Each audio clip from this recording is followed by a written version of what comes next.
Hello everyone. Welcome to the live on Facebook in my wonderfully messy sewing room. You remember how last month I took you on a little tour?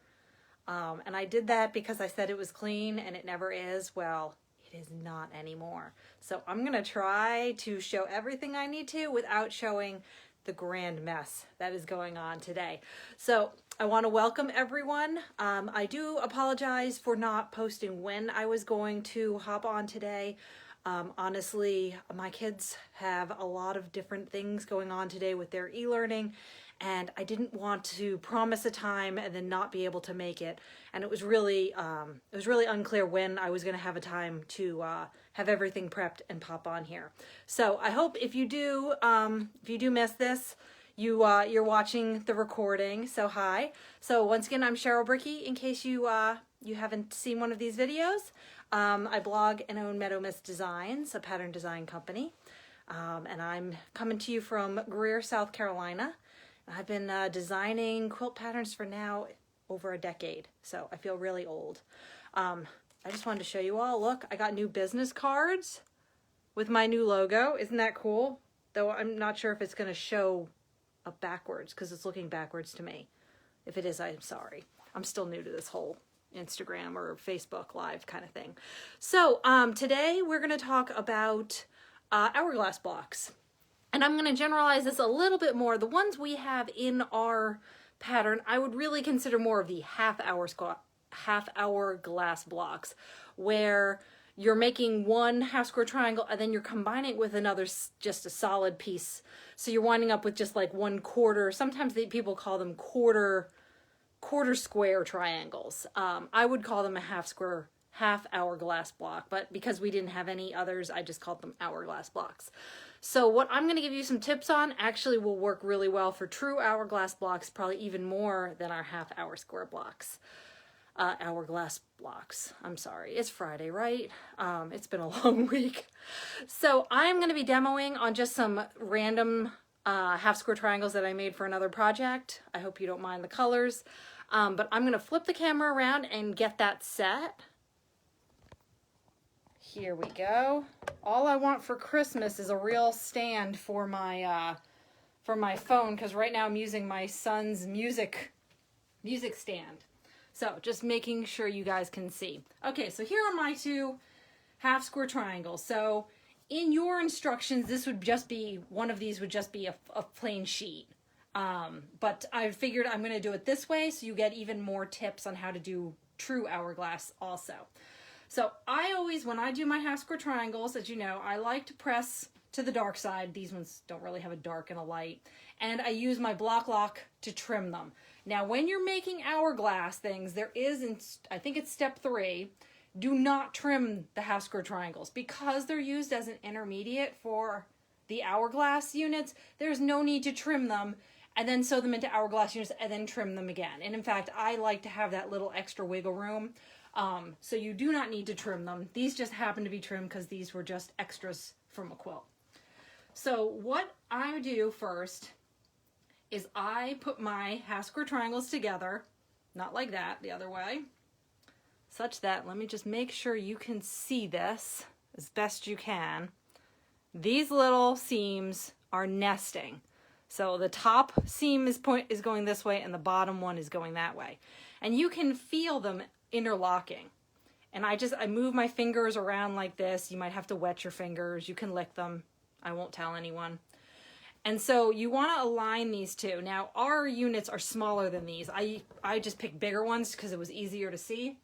And the main part you want to focus on, making sure it's 100% nicely locked, is this center part, because that is where your seam is going to be. So I just kind of go like this. And you can feel it. You can feel it bump up, and you can kind of feel it snug. And if you have a question, you can put your thumb holding it down, and you can peel that back. So you can see with this one, it's hard, I know, but I can see now that this is really well aligned. And so I'm going to take my pin. You see this cutie thing? This is what my little treat was to myself. It's from Circus and Fish Museum. She makes these handmade, and She lists them and they sell out in like 2 seconds, but this was my little Christmas present to myself. So I just pop a pin or two in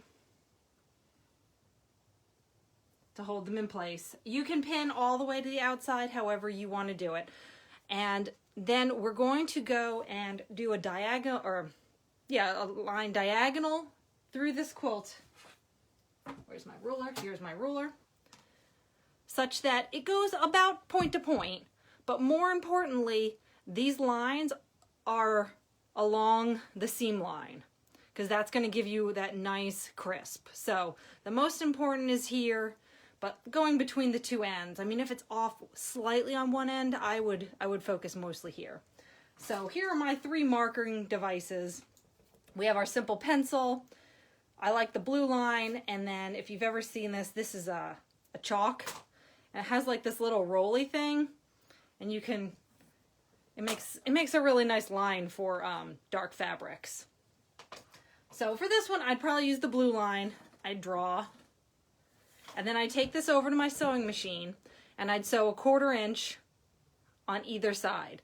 Now, I prefer to sew this way, so it's feeding into the machine, because as you're sewing, if that top piece is pushing, it's going to continue to lock, because you can see here, that seam, this is the bump. If you sew from this way, it might actually wind up pushing those seams apart, but here it will kind of bump those seams together. So the first seam I do is I go down that way, then I turn around, and then I do the second one. And here, the magic of cameras. Of course, they look different. So here I marked the line, and in this one I sewed, where are we? I sewed this line first, and then I sewed this line. So here are my things. And then if you want, you can pull these apart and you can see whether or not your center point. Now, once again, for the blocks we're making for the Morewood Mystery,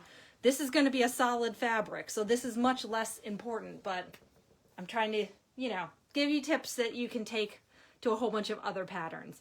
Now, just like in the half square triangles, what I do is I pre-iron. So imagine my hand is an iron. I pre-iron, I turn it around, I pre-iron, then I come over to the mat, then I cut, and I make 2. And because I've pre-ironed, you know, it just opens easier. And usually when I do my half square triangles, I do press that last seam open. If you want to press it to the side, you can. It is kind of pre-stressed that way, so it doesn't move too much.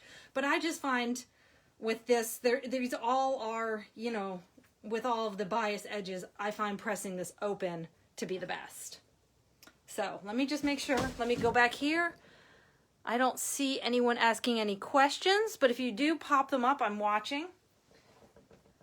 So we now have our hourglass, and I've pressed it. It's flat-ish. And how do you trim this? So you can take any ruler that's large enough. I just happen to have this square one. I like the Olfa ones. They're kind of frosted on the back so they don't slip. And so this is a large block. So I'm going to say I want to trim this to 6.5. So which is the width of this block. So what I do is I say 6.5 divided by 2. And I'm going to kind of come over here so I can make sure that I am showing it nice and hot. There we go. Whoop, I apologize for that. So 6.5 divided by 2 is 3.25. So that's that little mark right there. And then I go down, and it actually winds up that mark is the bottom point of that little corner. So it's the 3, and then there's that little right triangle. It's that point right there. So when I come over here, I am first going to take the point and put it right, that little point that I decided was the center, and put that right on my quilt or my block. Then I'm going to look at the diagonal line that the ruler gives me, and I'm going to try to line it up right along that seam. Now, ideally, you can, I don't know if you can see it, I'm pretty close. It's off by like a millimeter here and there. I don't know. Quilting is fun for me. I don't stress about that. So I make my first 2 cuts and brush those off. And now because I have a rotating mat, I can just rotate mine around and then make the final 2 cuts.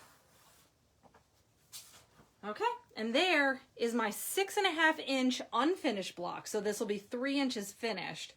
This point will be right in the center, and my corners are just about pretty good.